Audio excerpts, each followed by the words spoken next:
Bismillah, alhamdulillah, salatu salam, rasulullah sallallahu alaihi wasallam, assalamu alaikum wa rahmatullahi wa barakatuh. My name is Tahir Khalid. I'd like to welcome to our program here at Sharjah Television on getting closer to your Lord, getting to know your Lord. And we hope and we pray that everyone is doing that on a daily basis, that they're doing everything they possibly can to know who is their Lord and what they should be doing. So today we're going to talk a little bit about the prophets, because the prophets were the messengers, were the people sent by Allah to people of different times to invite them to the oneness of Allah, invite them to the obedience of Allah. So in Surah number 16, verse number 36, Allah says, Bismillah ar-Rahman ar-Rahim, we raise in every nation a messenger proclaiming, serve Allah and avoid evil. Allah is saying every nation. Chapter number 14, verse number 4, Bismillah ar-Rahman ar-Rahim. And we never sent a messenger except to explain in the language of his own people in order to make the message clear to them. So there have been again prophets, messengers who have come to people down through the ages, and they come from the same people where they speak the same language, where it becomes easy for them to understand what they're saying and how they live their lives practically to obey the commandments of Allah.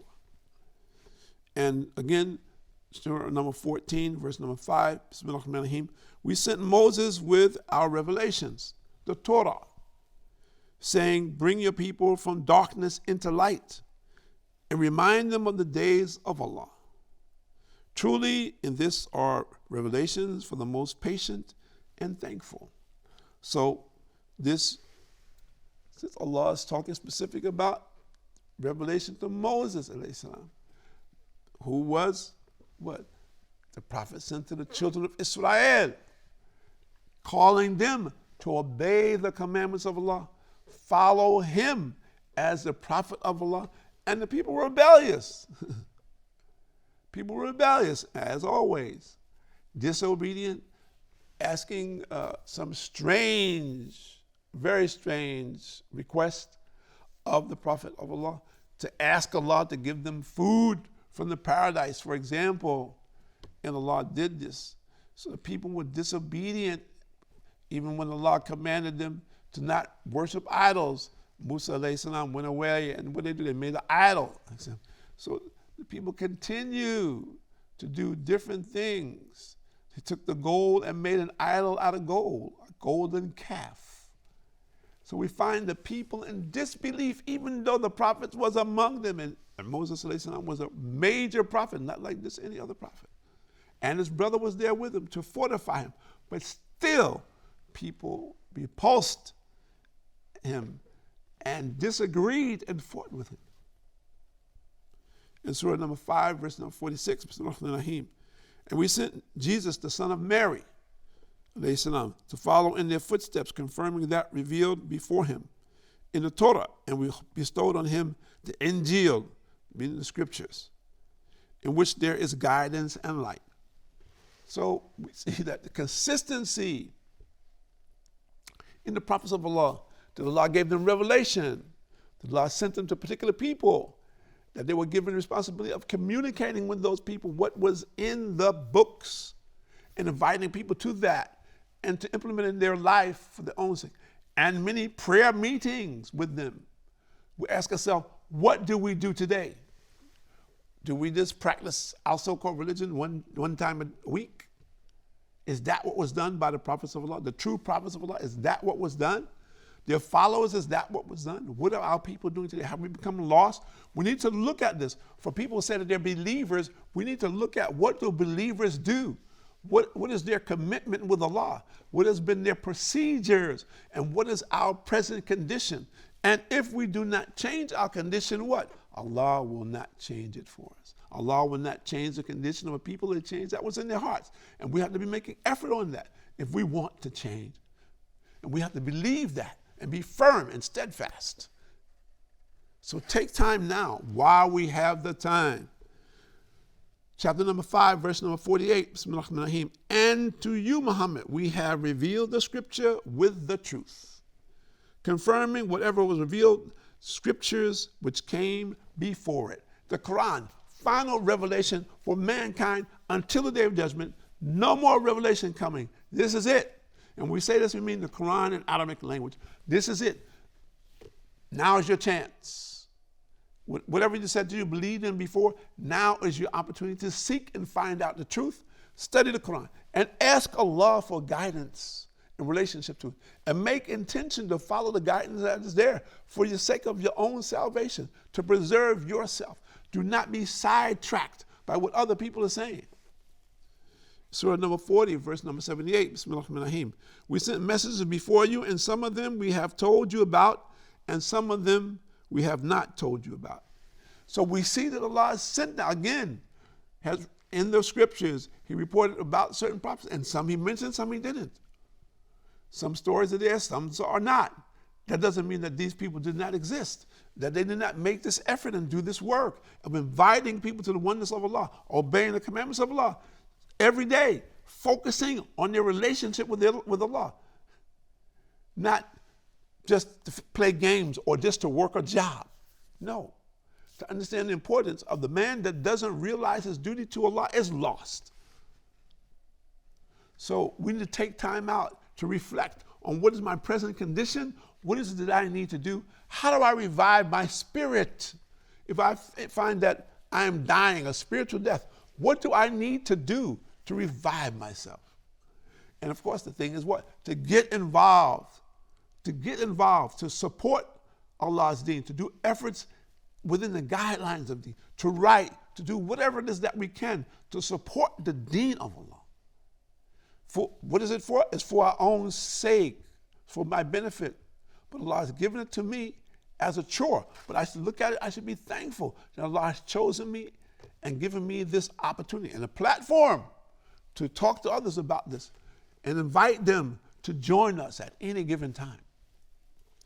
And Allah says in Surah number 2, verse number 136, Bismillahirrahmanirrahim, O Muslims, say, we believe in Allah and that which is revealed to us and to Abraham, alayhi salam, and to Ismail, alayhi salam, and Isaac and Jacob and the tribes that were given to Moses, and Jesus, alayhi salam, and the prophets, all messengers from their Lord. We make no distinction between any one of them, and to Allah we submit. So it's clearly being said here. We believe in the prophets of Allah. We believe in what they brought. But we don't worship the prophets of Allah. We believe in what they have brought because Allah has revealed it to them for further understanding of us, for us how to live and how not to live. Not to bicker with them, but to support them and to work in conjunction with them for the pleasure of Allah subhanahu wa ta'ala, for the upliftment of our people. And Allah says in chapter number 5, verse number 48, Bismillahirrahmanirrahim, and to you, Allah speaking to the Prophet Muhammad sallallahu alaihi wasallam, we have revealed the scripture with the truth, confirming whatsoever was revealed, scripture came before it.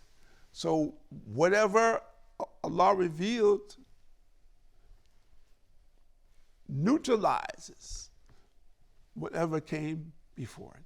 We believe in what was ever revealed by Allah, which can be sanctioned today, and that it's not in conflict with Islam as we understand it, but it's complementary in our belief system. Then we believe that this could be true and that it is valid and of benefit because we see consistency in the belief system of Allah subhanahu wa ta'ala. So we need to think like this, think positively about our lives. I met so many people who think negatively about their lives. Think positively. Even the worst thing that's happening to you in your life, it becomes something that's beneficial once you begin to understand it and use it in a different manner and seek the bounties of Allah and not be distracted by the things of the world. Allah will open our hearts and let us see the reality of this world and the reality of that which is yet to come. Meaning we are aware of some things which are still coming. They haven't come as far as we know yet, but we're looking for them. We're praying that Allah protects us and keeps us in proper form until that day and after that day. Take the time out now, today, to learn about this for the sake of your own soul. Time is running, not waiting for anyone. Think about it. What will be your condition after you return to Allah? Surah number 3, verse number 184. Bismillahirrahmanirrahim. If they reject you, and Allah is talking to Muhammad sallallahu alaihi wasallam, so were rejected messengers who came before you with miracles and with psalms and with scriptures giving light. So Allah is saying here, you're not the first person who's been rejected. You're not the first person who's been stoned or whatever. Think about it, that you're blessed, that Allah's blessed you to understand this and to put it in the proper form for the sake of Allah. For the sake of Allah, what? For your own benefit, for the sake of your own soul, for the sake of your family soul, and believing that Allah is going to reward you in this and also reward you with your children and your family until what? The day of judgment. And that's part of the dua that we should make, that Allah protects us, protects our family until the day of judgment, that our children will be among the foremost on the day of judgment.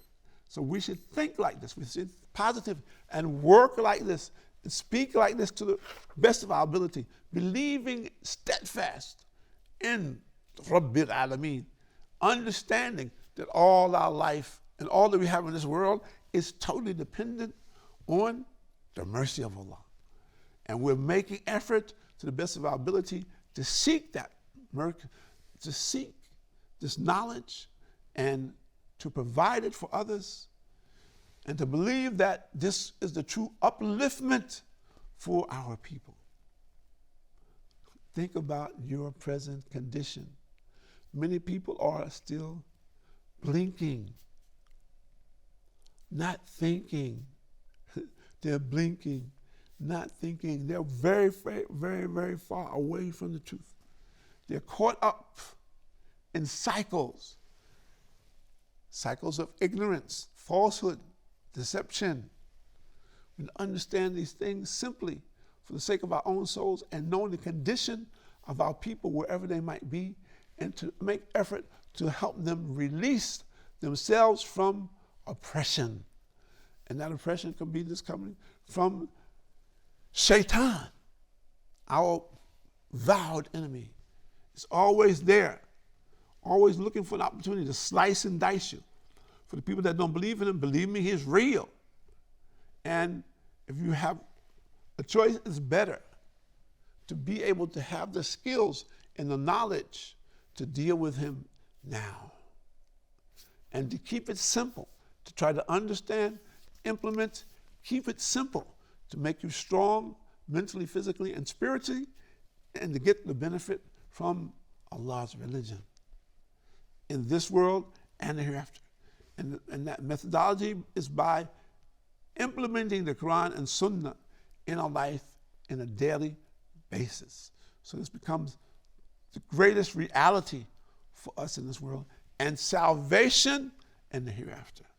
And believing in that, making effort in that, mashallah, this is a great opportunity for us to convey this message to whomever will listen, that they may get the benefit of it and be among those who strive to bring others into this truth, bring others to understand the dynamics of what we're believing, the dynamics of what we're doing, to take into consideration the shortness of time that we have in this world.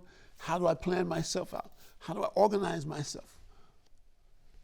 These are things that people discuss on a daily basis. We won't do that today.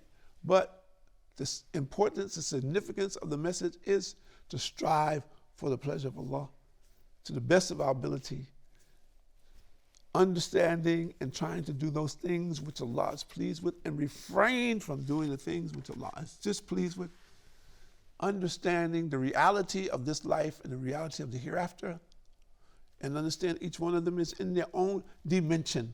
And what is it that we have to do to transcend that dimension? Think about it. What will you do today, not tomorrow? What will you do today to fortify yourself against the whispering of Satan? Ask yourself that question. Then find things to do before the adhan, that you will get the benefit from Allah in this world and the benefit in the hereafter. It is only by Allah's permission that we are in existence. Allah doesn't need us. We need to understand that we need Allah.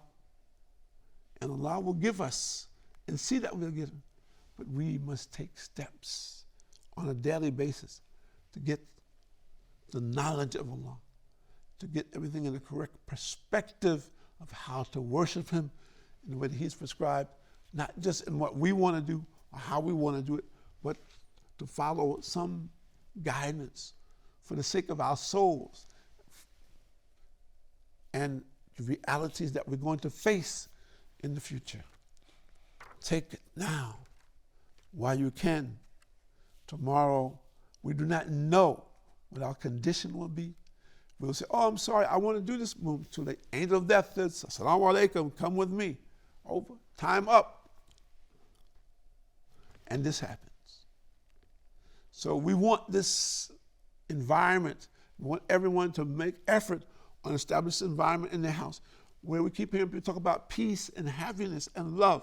So make it peace and happiness and love as a target for us in our life. What is that we want to do in our life? What is that we want to accomplish in our life? What do we want to do with our children and our immediate family? What do we want to do with our neighborhood and the people who surround us? How do we want our society to be? What way are we going to participate in that? And our children equally, so that they are properly groomed for their future and on a proper path for the sake of their own souls. And we continue on a daily basis to strive and to make effort to obey Allah subhanahu wa ta'ala in the way He has prescribed. Not based on our own desires or what I want to do, but what Allah has prescribed for us for the sake of our own salvation. My name is Tahir Khalid. I'd like to thank you for joining us here at Sharjah Media Corporation for the pleasure of Allah subhanahu wa ta'ala. In this time, it is Allah's mercy and grace that we have this opportunity to communicate with you, and that we wish that you take time out to take with us for the sake of Allah, for all of our benefit. Barakallahu feek, jazakallah khair. Assalamu alaikum wa rahmatullahi wa barakatuh.